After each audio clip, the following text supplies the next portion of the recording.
Tripod, the official Trinity University Press podcast, invites authors, journalists, community leaders, and other guests to engage in exploratory, informative discussions on the subjects of people, places, and the planet.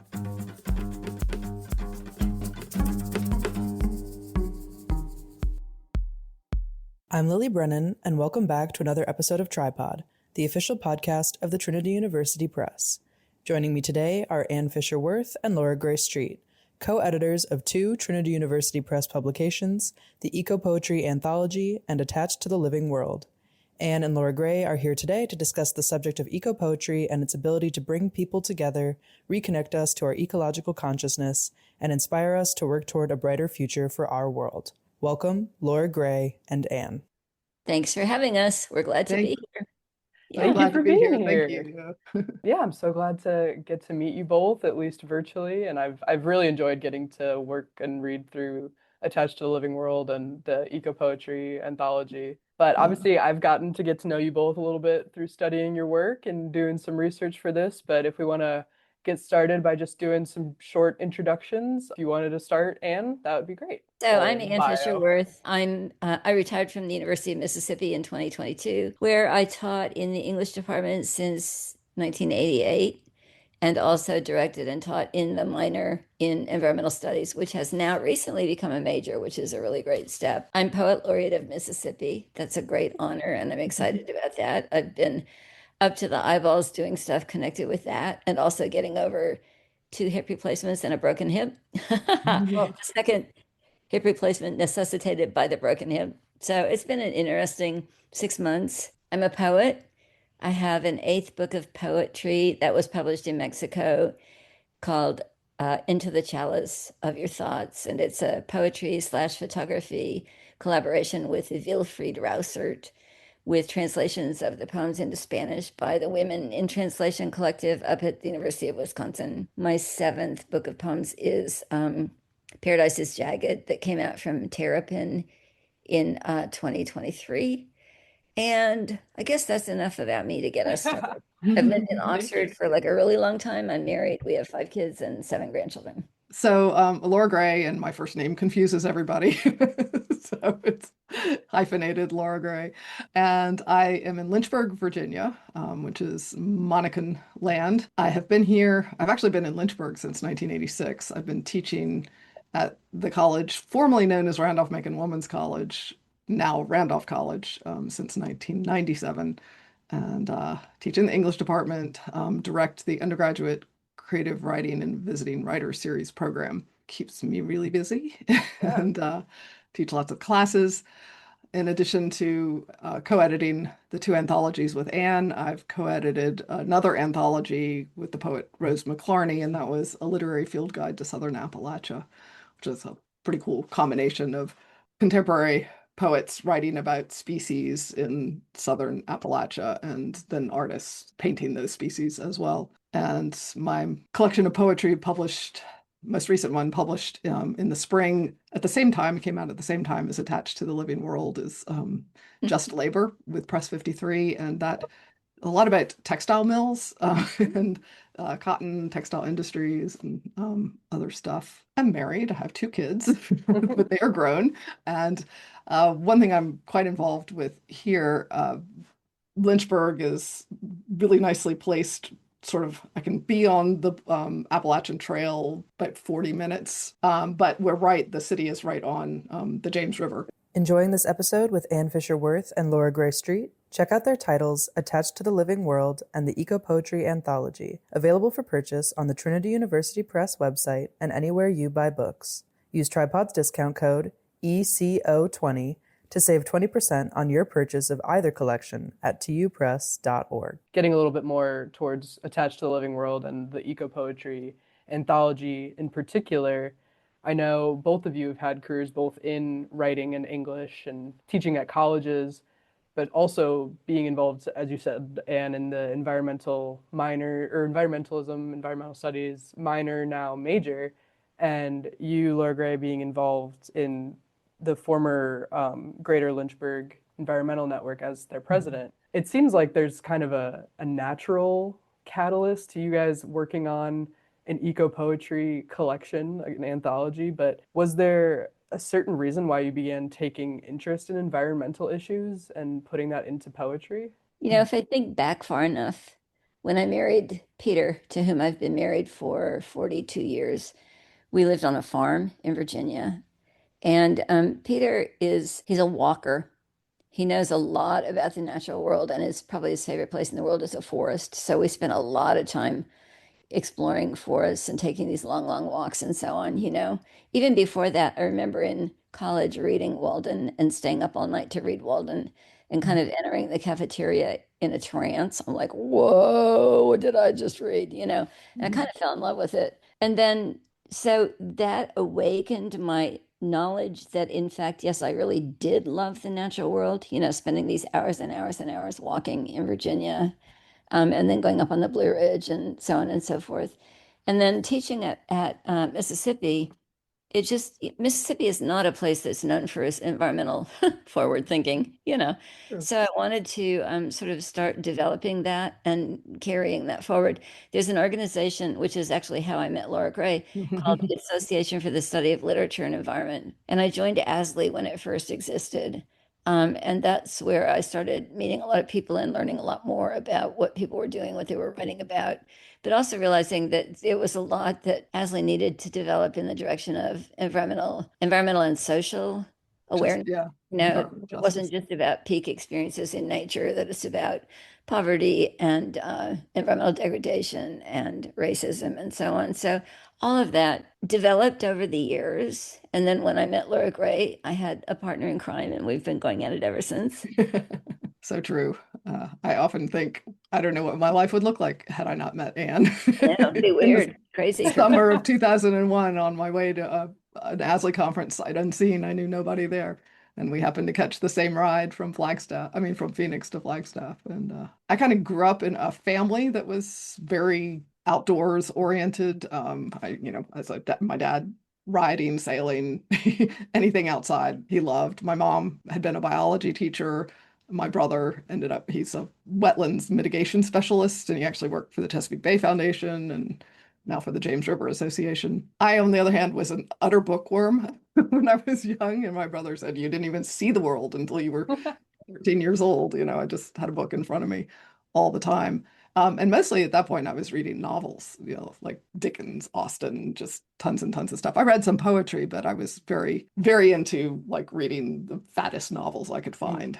Partly a NOLS course that I went on, a National Outdoor Leadership School in the Wind Rivers of Wyoming. It was a big living for a month, no contact with the rest of the world, leave no trace kind of existence. It was amazing being here in Lynchburg. I actually also helped start the environmental studies program here. I didn't help, I mean, I was part of the committee that helped to found it. So I've always had a bit of a half a foot in the environmental studies program here as well. The head of that department and I have taken students to Baja California Sur, to the Center for Coastal Studies, and done a combined science and writing and that sort of thing. And so when I discovered ASLE in 2001, it was like, oh my God, this is just a dream.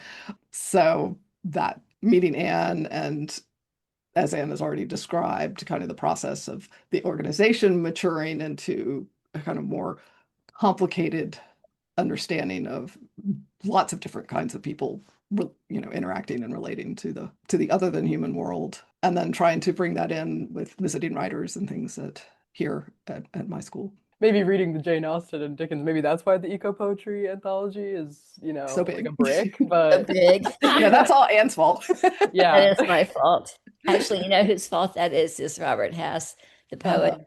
Because I was doing a workshop in California, and he was one of the leaders. And I had lunch with him one day, and I was telling him about this new thing that we were working on. And he's like, oh, why don't you do a little 30-page section at the beginning of great poets, beginning with Whitman and coming up toward, the present time. And that would be so nice for teachers. And I took that back to Laura Gray and to Barbara Ress, who was the editor, and they're like, yeah, go for it. So we started doing that, and we're like, okay, it's now 130 pages. Is that okay with you, Barbara? She's like, yes, And then we're like, okay, Barbara, the whole thing is like now 350. Is that okay? Well, finally 625. She's like, okay, that's it, Yeah. So for the second volume, they were a lot stricter about the page limit. But I mean, it needed to be that huge. It just needed to be that huge to cover everything that we were trying to cover. Yeah. And Yeah. plus, amazing introduction to Oh yeah, he that wrote original, that beautiful, which, beautiful, amazing intro. yeah. How did you two decide to work together on both of these anthologies, and why did you decide it was important to create them? Well, you had the idea, Anne. Oh, I did. I had the idea. Yeah. Actually, somebody from another press, which I will not name, came to Oxford and said, and I'd known this person through Asley, and she said, "Are you working on anything?" And I'm like, "Well, it'd be really cool to do." I said, "They don't publish poetry," and that's what I was writing, but would you like to do an anthology? And this person said, "Sure." So we started developing something, and through various trials and tribulations, that never happened. That didn't work out. But I knew that there was no way I was going to tackle this by myself. So I just asked Laura Gray if she wanted to do it with me. And she said yes. But our first experience was a comedy of errors. It's like we didn't know how to do this. And that was back in the days of paper submissions. So I had a box of paper submissions in my office along with online stuff. And Laura Gray was using one program and I was using another. And it's like back and forth. And then I didn't Or realize Mac and like, PC spoke to each yeah, other very yeah. well. I didn't realize that you should actually save the copyright info. So I'm like, okay, great poem. Take that book back to the library, and then I had to go get everything again. And it's just, ugh. So the second time through, we were swift.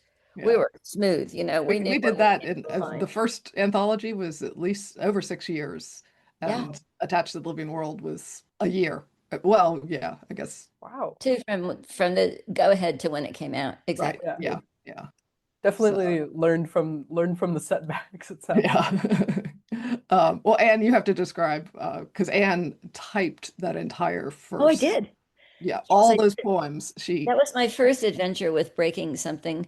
I had a fall and broke my knee. And that was in California, and I didn't realize it was broken, so I staggered around on it for a week, and my leg turned black from my hip to my toe. So as a result, I had a lot of time to kind of stand around. Mhm. So I typed all 625 pages standing at my kitchen counter. If you look at Juliana Sparr's poem, there's a place where there's like dots across the page. She was very nice about it, but I kind of left out part of her poem and we couldn't reset the pages. And she's like, oh, that's cool. So yeah, I typed it all. And I'll tell you, typing it, I learned what I thought was a great poem as opposed to what I thought was a good poem, because a great poem was a joy to type. Mm. Even something as long as like Out of the Cradle, Endlessly Rocking, it just was a joy to type. And then there were other poems that like I knew they were good, but I was like, oh, come on, come on, come on, like that. But Could you both give your definitions of what eco poetry is? Eco poetry, we took that as a big umbrella term that included nature poetry and environmental poetry and then ecological poetry. I think is the way we did it in the intro to the Ecopoetry Anthology. But eco poetry is something that encompassed all of those. And I would say that really anybody who's looking at the world through an ecological lens is writing eco poetry, because that's going to be reflected in content and form, whether or not the subject matter is sort of overtly ecological or environmental in content. So that's maybe yeah, way too broad, but it's Yeah. the only thing that really makes sense to me, finally. I would just even have a shorter definition, which is to say that to me, eco poetry is anything, and eco poetry takes the other than human world or the more than human world as significant in and of itself, as existing in and of itself, not just for human purposes and not just as a backdrop for human passions and desires. And then the ways in which it can do that are practically infinite. But that to me is like the kind of bedrock starting place for it. Trinity University Press is a mission-driven publisher committed to civic engagement with timely ideas facilitated by the publication of print and digital books, related media, creative and educational programs, and other activities that help us all better understand our place in a crowded world. For more than 50 years, Trinity University Press has published more than 225 titles and organized thousands of events, all focused on broadening our understanding of many impactful subjects, from human relationships with our physical environments to social equity and justice. For more information about Trinity University Press, visit tupress.org. Now that we have sort of a background for myself and for anyone listening of ecopoetry and the anthologies, I just wanted to pick up with this quote of that the Ecopoetry Anthology is one of the most important publications in American literature history. Why do you think that is? Why is it so important for our current situation? I think, don't you, that it was a little bit early in the day of collections of eco poetry. There's a lot of them now. They've been coming out like crazy, but I think it just helped bring people's attention to this incredibly important focus, this paradigm shift in ways of looking at the world and looking at our position in the world, our role in the world, and also our role as writers. I'm glad that this person felt like that. It was a very sweet person and a friend. But I think that it does have an awful lot to offer in potentially changing the ways in which people who encounter it view practically everything.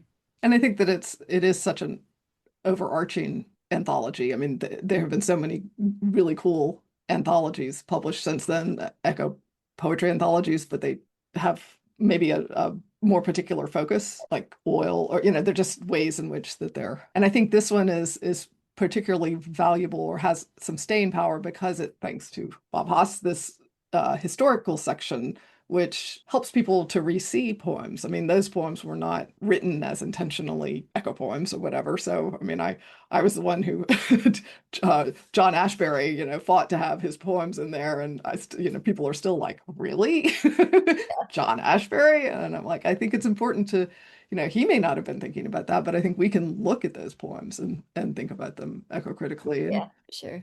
so I think it not only opens up our thinking about contemporary work in our own lives and our own views of the world, but also the work that we've been reading for a long time, thinking about all that stuff. So, what made you want to do the follow-up or the companion anthology of Attached to the Living World? Time has changed. The environment has continued to disintegrate.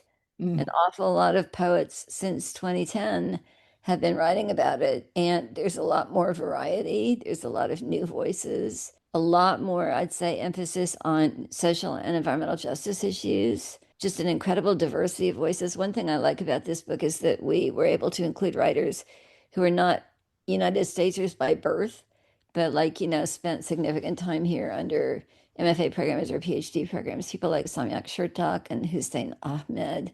And their work is just really important. And I mean, I just think that there's more and more and more necessity for people to be made aware of the incredible damage that we're doing to the other than human environment, and the fact that and the incredible damage that we're doing to billions of people's lives. We didn't repeat any of the poets that were in the original Eco Poetry Anthology. We couldn't. There's just no way. I mean, a lot of them have done amazing work since that anthology came out, but we were really trying to capture voices that weren't in that original anthology and to open that up. I love the contemporary choices and just the decision in general to add another anthology. As you both said, there is so much going on, and we really haven't done enough to change our tune on what we're doing to protect our environment.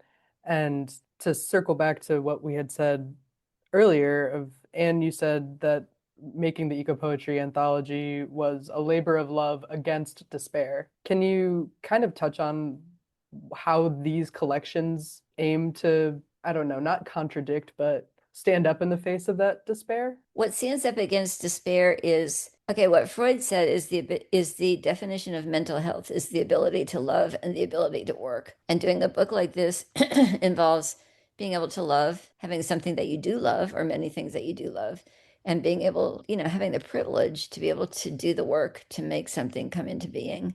I'd like to take that as a jumping off point to talk about how readers can engage with these works and feel that connection, the meaning of they're living and the things living around them, and to talk about those feelings of climate grief and how to engage more deeply with our environment to take advantage of all it has to offer.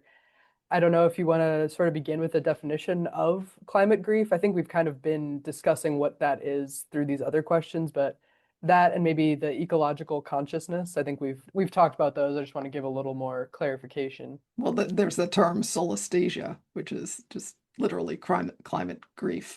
It's the grief over what is happening. And I think it's so pervasive now, we hardly sometimes don't even know that it's this kind of groundwater that we're drawing from constantly because there is such intense change in our lifetimes. So nostalgia, that's where you begin, is the sense of pervasive grief, you know. But then, of course, it's got to issue in something. It's a really difficult and much debated question. What is the role of the poet in these times? Because the poet can't just say, I have to do this, I have to do this, you know, I have to write this or I have to write this. That doesn't work for good poetry. But the question doesn't go away just by being difficult to answer.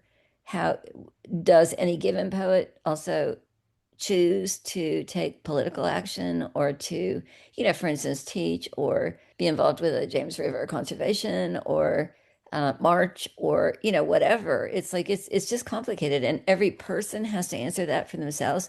Just retreating into art isn't it might be more pleasant, but it's not an answer.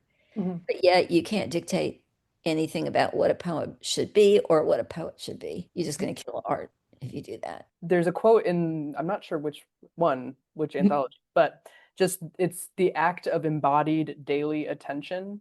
You kind of just talked about that, of sort of making the choice to engage with one's environment, but how would you describe, living that embodied action, and how do you engage with that as authors? Well, see, I'm really interested in Zen Buddhism, and I every week I sit in on this Zoom meditation thing. Talks about being exactly where you are, that you are, and that would be embodied attention. He talks a lot about being present to your body, in fact, you know, and not trying to change it, but just trying to be with it, you know. I know in relation to the embodied attention, you also talk about how it's hard to balance between taking in that beauty and enjoying it, but also realizing that things are sad and things are changing. How important do you think it is for people to still connect to their place and environment despite that challenge? Fundamentally Yeah. important. Totally important. Yeah. Totally. And I would say, like doing the second anthology, to be able to include people like Ross Gay, who is a poet of absolute joy and gratitude without ever ignoring the hard things that are there. So having those as models out there.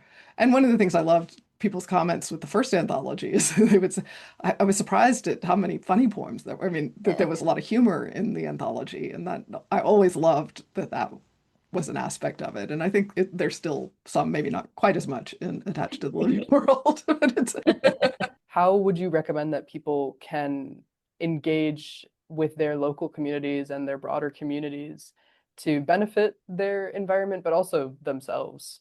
That's up to them.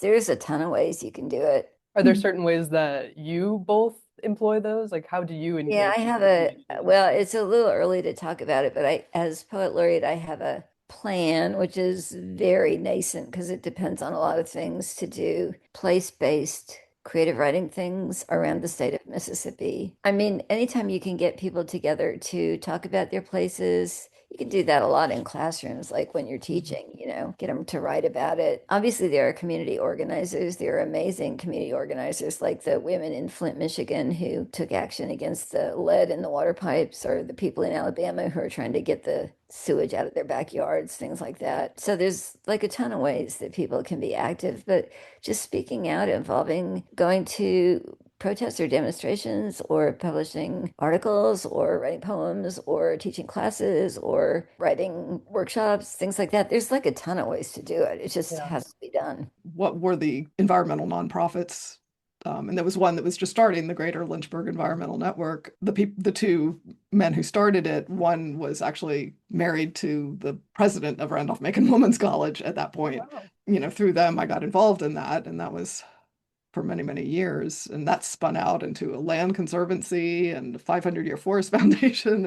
And, but just looking, what are the organizations? But I would say even, for somebody who's coming at this, maybe not brand new or whatever, just even like we have runners groups around here, or people who go walking together, or people who, or going, working at a food bank or something like that. Any of those can be ways of engaging.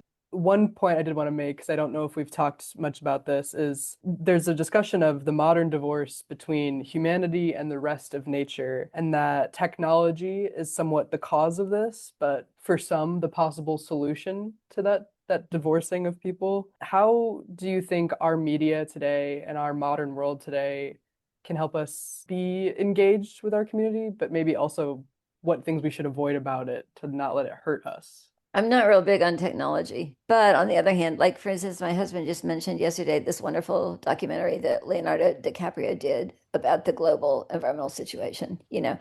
Film can do that, but I have to admit, I just think that mostly technology is in the terms of a lot of social media is taking us farther and farther and farther away from our bodies and from the dirt outside and the plants that are growing, and it's turning us into a bunch of people who stay inside and look at screens all the time. I am the more tech-oriented one.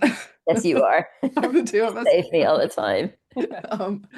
I've always found technology kind of interesting, fascinating. So it's interesting when you think about technology, what are we talking about? Usually when we say technology now, we're talking about social media and increasingly, generative AI is kind of taking over but technology is everything. Writing is technology. It's printing is technology. Building fires is a technology. I teach senior SEM every year. I'm currently teaching it, and I use this book by Martin Puchner called The Written World, which is very cool and a really great book to do with senior English majors, because he's connecting the whole development of world literature and what he calls foundational texts, and interweaving it with the technologies of the time. And that there's always been this interaction between writing and art and technologies and sciences of the time, and how that's one shapes the other, and art has always been a response to what's going on. So the very optimistic part of me will say that the geniuses among us, the artistic geniuses, will find some way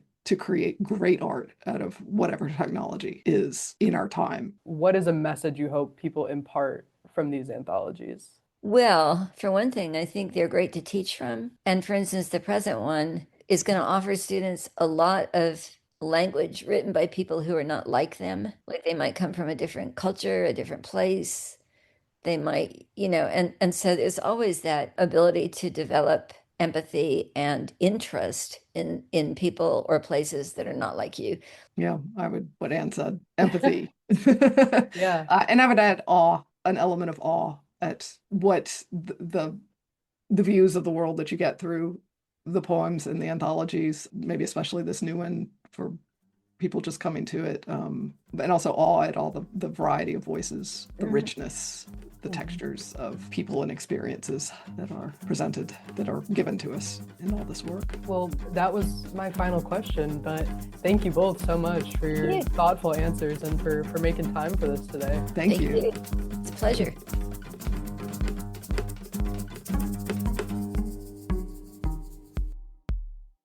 Thank you for joining Laura Gray, Anne, and me for another episode of exploring people, places, and our planet with Tripod. Come back soon.